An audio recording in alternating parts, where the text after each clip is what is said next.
আড়ালে থাকা গল্প আর অজানাকে জানার এক অন্তহীন যাত্রা।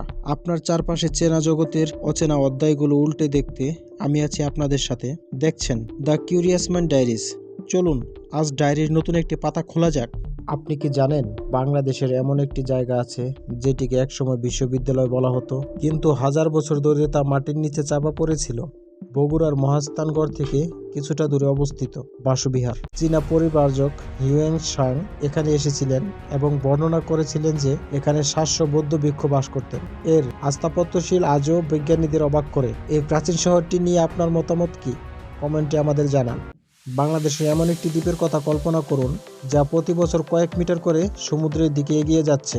নোয়াখালীর নিঝুম দ্বীপ। 1950-এর দশকে এটি জেগে ওঠে। অবাক করা বিষয় হলো এখানকার হরিণরা সাঁতার কাটতে পারে এবং এখানকার বনায়ন প্রক্রিয়া প্রাকৃতিকভাবেই এত দ্রুত বাড়ে যে একে বলা হয় চলন্ত বন। আপনি কি কখনো নিঝুম দ্বীপে গিয়েছেন? না গেলে বন্ধুদের মেনশন করুন।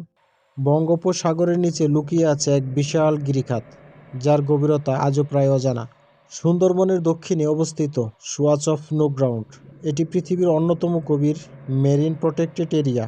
এখানে বিরল প্রজাতির তিমি এবং ডলফিনের দেখা মেলে। জেলেরা বিশ্বাস করে এটি একটি অতল গ্রহবর, যেখানে একবার জাহাজ হারিয়ে গেলে আর ফেরে না। আজকের ডায়েরির পাতা এখানেই শেষ হলো, কিন্তু অজানার এই যাত্রা চলতেই থাকবে। যদি আজকের গল্পটি আপনার কৌতূহল জাগিয়ে থাকে তবে ভিডিওটি লাইক দিতে ভুলবেন না। আর এমন আরও অজানাকে জানতে সাবস্ক্রাইব করে যুক্ত। দেখা হবে ডায়েরির পরবর্তী পাতায়। ততক্ষণ পর্যন্ত ভালো থাকুন, সুস্থ থাকুন। আল্লাহ হাফেজ।